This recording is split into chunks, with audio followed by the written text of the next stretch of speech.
ஹைங்க, சூப்பராக சுவையாக ஹெல்த்தியாக இட்லி தோசை சாதத்துக்கு ஏற்ற ஒரு சட்னி எப்படி செய்யறதுன்னு சொல்லி பார்க்கலாங்க. 1/2 டம்ளர் பச்சை பயிறு, 1/2 டம்ளர் கடலைப்பருப்பு எடுத்து நல்லா வறுத்து எடுத்துக்கலாங்க. ஆயில் விட வேண்டாம், நல்லா வறுத்துடணுங்க. பொன்னிறமாக ஆகிற வரைக்கும் வறுத்து எடுத்துக்கலாம். இது நல்லா வறுக்கலைன்னா பச்சை வாசம் வருங்க. நல்லா இந்த மாதிரி பொன்னிறம் ஆயிரணும். இந்த சட்னி சூப்பராக இருக்குது, ரொம்ப ஹெல்த்தியானதும் கூட.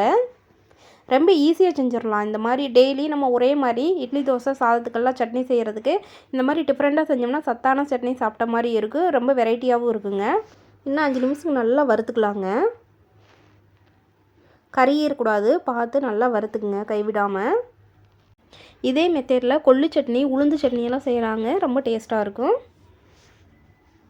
இப்போ பாருங்கள், பருப்பெல்லாம் நல்லா வறுபட்டுருச்சு. இந்த மாதிரி வறுத்துக்கணும். இப்போ ஒரு 2-3 பெரிய வெங்காயத்தை ஒரு வாணலியில் ஆயில் சேர்த்தி அதை நல்லா வதக்கலாங்க. சின்ன வெங்காயம் இருந்தால் சின்ன வெங்காயம் சேர்த்துங்க. சின்ன வெங்காயம் சேர்த்தணும்னா இதை விட டேஸ்ட் ரொம்ப நல்லாயிருக்கும். இது கூடயே ஒரு கட்டை பூண்டு சேர்த்து அதையும் நல்லா வதக்கலாம்.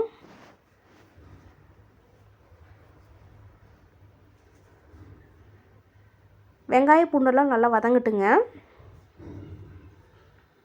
இது கூடயே ஒரு 2-3 வரமிளகா சேர்த்திக்கலாம். உங்கள் காரத்துக்கு ஏற்ற மாதிரி சேர்த்திங்க. ஒவ்வொரு மிளகா ஒவ்வொரு மாதிரி காரமாக இருக்கும், அதனால தான் நான் 3 மிளகா சேர்த்திருக்கேன். இது கூடயே ஒரு தக்காளி 2 கட் பண்ணி சேர்த்திருக்கேங்க. இந்த தக்காளி நல்லா வதங்கட்டும்.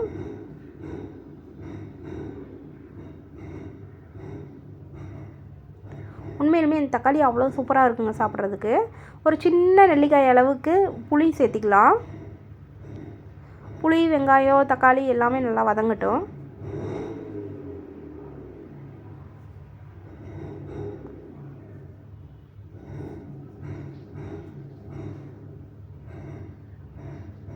நம்ம ஒரே மாதிரி சட்னி செஞ்சு அது போர் அடிக்கிறதுக்கு இந்த மாதிரி செஞ்சோம்னா சாப்பிட்றதுக்கு ரொம்ப டேஸ்ட்டாக இருக்கும். நல்லா இருக்குங்க சட்னி. உண்மையிலுமே ரொம்ப டேஸ்ட்டாக இருந்துச்சு.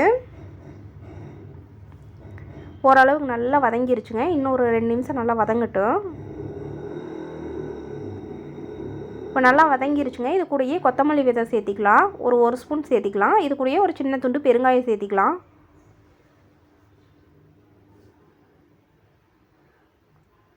இப்போ இதெல்லாம் ஒரு வதக்கலாங்க.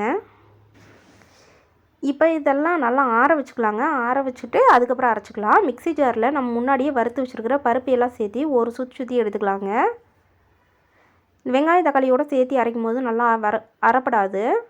இந்த மாதிரி நல்லா சுற்றி எடுத்துக்கலாம்.